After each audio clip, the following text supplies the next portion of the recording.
originated the design and you can show that, then you can come back and get that person that are stealing your designs and passing them off. So a representative of Buki saw it, and this is crazy because they did this same swim line in 2017. So why would you take a Right. swim line that was just out there last Mm-hmm. year, and then you come back the next year and try to pass it off? It makes me start to think of all the other designs that have been stolen, and we just don't have proof of it yet. Right. And so her excuse for stealing was after she was accused, she made her social media platforms private so Mm. nobody else can get back on and make comments. And she said she was sorry because she thought she had bought the designs from someone else. But even there's still something wrong with that Right. statement. Right, right. Because She should have you- done her homework. Right. She Right. should have done her homework. In many ways, though, it's a huge compliment because it means what the other person is doing was so magnificent that somebody, wanted a little piece of it and wanted to claim it as their own. It's unfortunate the way they went about doing it. Right. But it's a good way for the other young lady to get some recognition. Unfortunately, it could have been done with a little more. A little more taste. A little more taste, Right. exactly. You know what she did was, and I think what it was because the Abuki from Nigeria, she had Nigerian or African American models and so forth, but the Brazilian designer put your Caucasian females in there Mm. with Indian headdresses and different things. So she was like, you're taking an African design And distorting and it. distorting it and meshed it in with Indian culture, the Native American culture. So It starts to sound familiar. yeah. Stuff like this has happened many times, but hopefully she gets a dues. Yeah, because if you think about it, though, I get what she was trying to do, but correct me if I'm wrong, but in Africa, a lot of things, the prints and the designs have a meaning behind it, correct? Right. Right. So I think that's what the whole issue, I'm sure she was flattered, but to pass it off on your own, that's a little bit much. I think you need It to is. do your homework before you really go out there and start passing stuff off as your own. And then in the news also that I thought was just a little bit crazy, there was a daycare owner, Natalia Correa, out of Minneapolis. She received 10 years probation after she tried to hang a toddler in her care. And this was reported by David Boroff at Daily News. Let's think about that for a minute. It's terrible. You guys, Mike Vick Sad. went to federal prison Mm-hmm. on some dogs. Not that I don't love animals. Don't get me wrong, you guys. I have cats. I love animals. course. But we're talking about a human life. You get 10 years probation for trying to hang somebody else's kid, not yours. Oh, it was somebody else's Yeah, kid. in her care. She was a daycare She's a owner. daycare provider. Oh my Right. God. And you get 10 years probation. Did the parents have anything to say I about that? had, I didn't read through the whole article, but I Right. know that it just can't stop there. I don't think they feel like justice has been served. No, it can, there's no way possible you can feel like justice has been served. Right. You take your child, you're a parent, you work hard, and you put them in daycare because you can't watch them during the day. You're trusting that person with their life. Right. And then I think in the article she said she was having a nervous breakdown or something, and she just snapped. Well, you don't need to be taking kids that day if Wow. you're gonna snap. Right. Right. I'm sure she didn't plan on snapping, but No, but Correct. when you Correct. are going through some stuff and you're not emotionally stable, you Correct. know how to say, "Hey, I gotta back up correct. Right. a little Correct. bit." You know, Right. it's really unfortunate the times that we're living in, and a lot of people don't have the ability to reach out, and a lot of people are suffering, and there's a effect that's happening. You know, what's happened to her is trickling down, happening Right. to people who are working with her, people working. The children that are coming into the daycare. It's just unfortunate that a lot of us need more help than we realize. And sometimes it's when these extreme things happen, we start to see the dysfunction and the problems in our society. Yeah, and it's that then it's too late. Correct. But if you guys look at social media, what are we putting out there? Right. Nobody wants to talk about anything that's important or for help, but we want to talk about who done slept with who drop kicked who did this, but we don't want to talk about the things that can help us make us whole and to help and stop some of this violence, unnecessary violence that's going on out there. Right. But in a situation like that, I wonder how do you differentiate between, say, her reacting to some mental stress and she's just wrong? Well, I think obviously she's wrong. But when bad things happen, they don't normally just fall out of the sky. It's usually a collection Right. of small events that eventually lead to a big problem. Right. Right. You know, I mean, that can be seen in all aspects of our lives, in our personal lives, Right. you know, on the job. You know, when someone has an emotional breakdown at the job, it's not because of that one incident that happened that day, but it's because of microaggressions, small things that have been happening time and time again, and then people get fed up. The problem that we're really having is the fact that a lot of people are getting fed up, and no one is seeing or being able to address these other issues before they get to the point where they're fed up. You know, sometimes they do see them, but they ignore them. Yes, that's Okay, true they'll too. pass it off, or they're just bad, or they're Correct. just being crazy today, or they're just going through something right there. Mm-hmm. But it's a lot of times people are calling out and reaching out for help, and we just don't recognize the signs. Some of us Mm-hmm. do, but we've become a society that we don't get involved anymore. That's true. Like in New York, the little kid, the young man that was in the bodega in New York trying Mm-hmm. to fight for his life, and the store owner was letting him tell him move out, and they just watched Right. this dude get Right, pulled yeah. out and chopped up outside. So you know, instead of now, I believe when you start videotaping these things and you start doing these type of behaviors and not stepping in, you should be held as an accessory to that crime or whatever Right. it is. Do you also think that maybe part of it is that we just don't have the right outlets for stress anymore? I think it's more than not having the right outlets. I think we've become so detached as a From society. each other. Correct. I mean, we're able to text, but we're not able to pick up the phone and call. Right. You know, we're able to, you know, we We're able feel to like like, we've but been we can't visit. Correct. We feel like we're connected with people because we have all these friends on Facebook and all these followers, but then we go home to, you know, quiet and empty homes and phones that don't actually ring. You Right. know, so I know one of the things that I make myself do is I call people. I make it my business and my priority to call people, to see people, you know, to really see about my friends and see about my family members, because life is personal. Right. And if you don't make it personal, then you're not really living a fulfilled life. Right. You're just, you know, living a facade. And it's so easy nowadays with social media to be living a facade. Absolutely. Yeah, and the thing that I like to say too is a lot of times we will sit and hide behind our own Correct. shadows, our own nonsense, Correct. because we don't want nobody to know our dirty little secrets, or we don't want to be exposed. But I always say we don't have any secrets. You don't, because anything that you're doing, if you're doing something you ain't got no business, you got somebody doing it with you, and they already know, so that's not a secret. But not only that, but, you know, you have to look at yourself in the mirror. Right. And if you can't look at yourself in the mirror and proudly say what I'm doing is the right thing, Right. you know, then you ought to be able to, you know, that's a problem right there. Yeah, I you really always need say- to be able to look at yourself in the mirror. If you can't look at that person in the mirror and believe what's coming out of their mouth, 9 times out of 10, you know you got a problem, That's because right. that But person then- you're but talking then- to is you. Yeah, but then we live in a time when what is real and what is true, you know, the sliding scale of that. So somebody could look at themselves and say, I am proud of myself based on how I look at how I'm living, but 10 of their neighbors don't agree with them.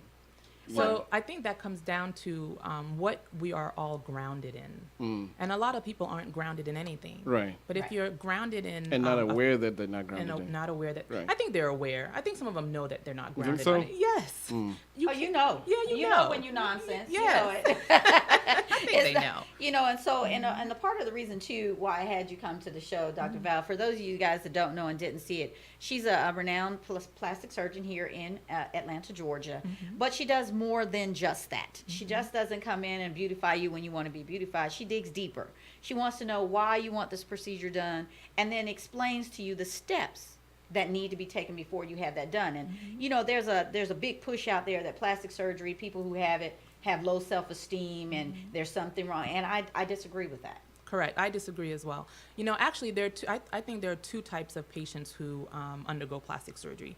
There are the patients who may have some self-esteem issues and are trying to fix it. And then there are the people who are actually grounded, who know who they are, they're comfortable, they've taken care of others, and now they're finally trying to invest time in themselves. And it's not an issue of, you know, low self-esteem with them. It's Right. just an opportunity to improve something that may have bothered them for a long time. And now they can do it. You know, so there are some patients, but it's really rare to find those patients who are looking for procedures because, you know, they think it'll help them get a better job, or help them keep a husband, or help them do better in their career. But part of my job as a plastic surgeon is to really navigate these waters with the patients and to understand why they're considering the procedures, and then also to make sure that they understand that my first job is to be a physician and to make sure that whatever it is that we're doing it safely. Right. So first I'm a doctor, then I'm a plastic surgeon, and I'm always their friend. So which of those two patients do you see more of?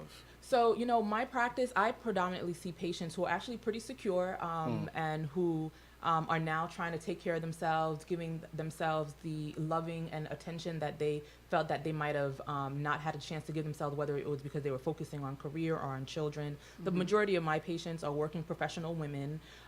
They're women who want to be subtle and discreet about their procedures. So they're not patients who want, 600cc implants. Right, yeah. They're no. patients who simply want, someone to say you look refreshed, so Right. those are the majority of my clients. I see a lot of the women out there, and you see the stories. They're online, they get their size 2, and they've got boobs that can hit you in the forehead before you get close to them. You know what I'm saying?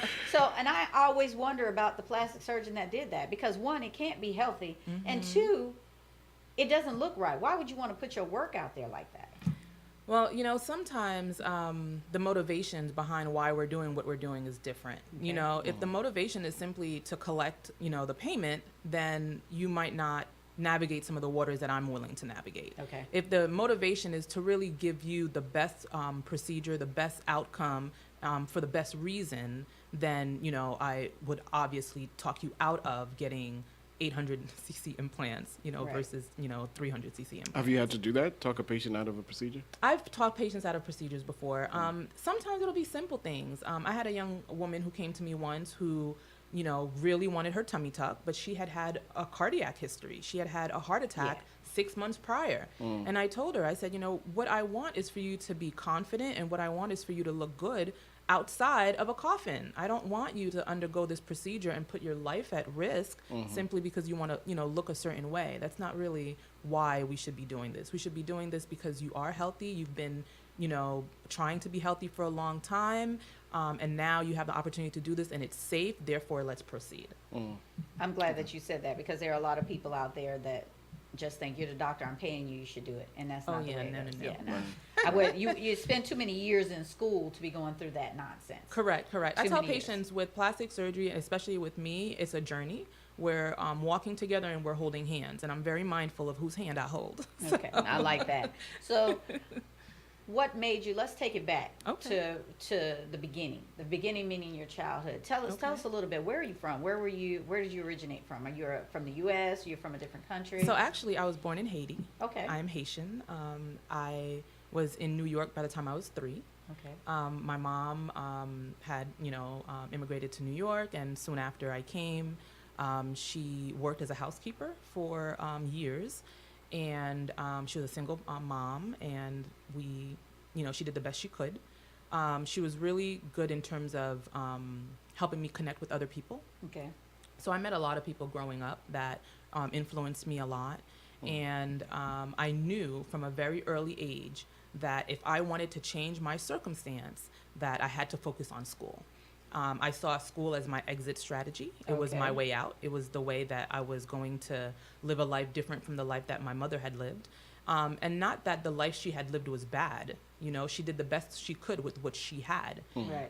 But I understood and knew that in order for me to change my circumstance, I had to do the best that I could with what I had. And to me, that was having a good education.